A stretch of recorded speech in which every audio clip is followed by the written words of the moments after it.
During a period of cost-cutting and layoffs at the BBC, Sam McAllister noticed a newspaper photo of Prince Andrew with Jeffrey Epstein and sensed a potential story. She emailed Prince Andrew's secretary, Amanda. Of course, Sam didn't expect a reply or callback from Amanda, but informed Esme Ren, the head of Newsnight, about the same. After a lot of back and forth, Prince Andrew and his team agreed to do the interview, something so scandalous that it took away everything that the king's younger brother held dear. But the interview became a success and an eye-opener for the general public because of three important women: Sam McAllister, Emily Maitlis, and Esme Ren. In this video, we'll find out what these fiery ladies have been up to since the November 2019 interview. But before we get into our explanation, we have a very small request. If you like our content, please support us by subscribing to our channel. This is a small click for you, but for us it means a lot, so thank you. Let's begin.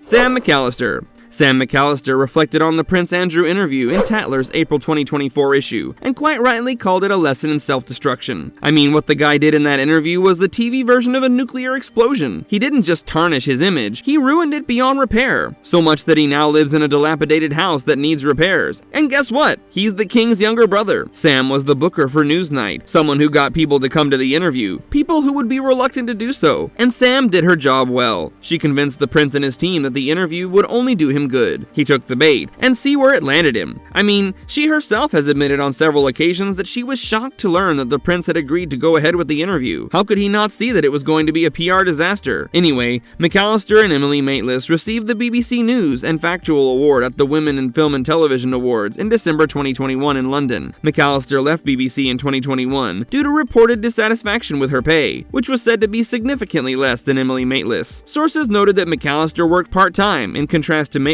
full-time lead anchor role on Newsnight. A colleague mentioned that although BBC producers don't make a lot of money, McAllister's pay wasn't exceptionally low given her part-time status. The source explained that Sam McAllister was upset about not receiving a pay raise, but the BBC operates on a fixed budget due to the license fee, so raises and bonuses are rare. After the interview, everyone involved was congratulated and then moved on to other projects. Since leaving the BBC, McAllister has become a public speaker, building her brand around the famous interview. A former colleague said she's now known for her image and expertise. McAllister speaks about negotiation and leadership at events, earning between £2,500 and £5,000 per appearance. In fact, she's even spoken on TEDx and other such platforms. She even teaches negotiation, the art of building a rapport with others, etc. We also know that Sam is a single mom. Oh, you should check out our other video in which we explore where exactly Prince Andrew is after his downfall. Emily Maitlis. Gillian Anderson plays Maitlis, and the movie reveals how Maitlis and her team landed the interview that shook the royal family. Emily is known as a fearless reporter. However, Scoop offers a glimpse into her private life, from facing a stalker to how she received an unconventional marriage proposal. The drama invites viewers to recall their reactions to the interview, especially Andrew's claim about not being able to sweat. Emily Maitlis was born in Canada to Peter and Marion Maitlis. Her family moved to South Yorkshire when her father, a chemistry professor, got a job at Sheffield University. She attended the University of Cambridge studying English and initially wanted to be a director, but found it wasn't her strength. In an interview, Emily said she realized the importance of timing in both drama and interviews. She noted that knowing when to interrupt or not can make or break an interview. Her skill in timing helped her in journalism, which she found more suited to her talents. Emily started her career in radio news in Hong Kong, then worked on documentaries in Cambodia and the Philippines, and co-presented BBC's US 2012 election coverage. In 2019, Emily Maitlis was one of the BBC's highest paid news staff, as she earned nearly £2.5 million.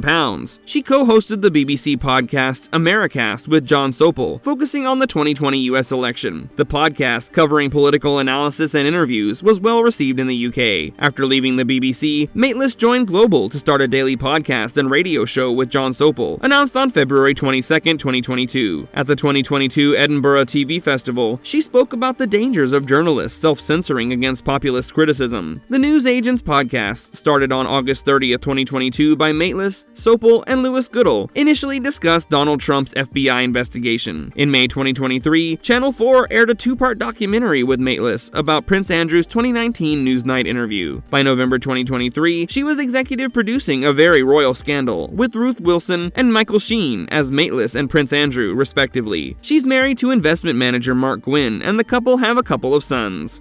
Esme Ren. Of course, the interview would not have happened if Esme Ren was not involved. The BBC faced challenges from competition and the trend of sensationalizing news. Now, this was a risk they were taking and going against principles to keep viewership steady. Newsnight, led by Ren, was a show that was helping BBC because of its in-depth investigative interviews. Ren, someone who valued stories more than PR, trusted her team deeply and allowed them freedom in their work. Despite conflicts and dissatisfaction among colleagues with McAllister's methods, Ren supported her, relying on her instincts over conventional approaches. As far as the infamous interview is concerned, initially Esme doubted the story's viability without concrete evidence. However, Sam persisted and eventually received an invitation from Amanda to meet. This development excited Sam, and Esme supported her initiative. You see, she realized Sam's potential and made her own decision to include Sam on her team. With Epstein's arrest and speculation about Prince Andrew's involvement in the scandal growing, Esme realized they had a significant story to pursue, possibly including an interview with the prince. Esme Ren was surprised by how the interview with Prince Andrew turned out. She hadn't thought he would so readily participate without Emily Maitlis having to press him much. Esme expected a backlash from authorities requesting not to air the interview, but it never came. They broadcasted it, which turned Prince Andrew's life upside down. Esme's goal was to inform the public, not to harm Prince Andrew. She valued her team's effort, acknowledging that Sam McAllister and Emily Maitlis' decisions were crucial to the interview's success. Esme is now the editor of Channel 4 News, focusing on reporting important stories for the public. She has a background in news, having worked at the BBC's Newsnight for 12 years at Sky News, where she led the politics and business department. Her achievements and dedication to journalism were recognized when she appeared on the cover of Radio Times. That was all in this one. Stick around with us for more, because we're gonna explore a lot of new movies and TV shows, often getting into the most intricate details and questions. And if you liked our content, don't forget to leave a like and subscribe to us if you haven't already. Have a good one and be safe. Thanks, everyone!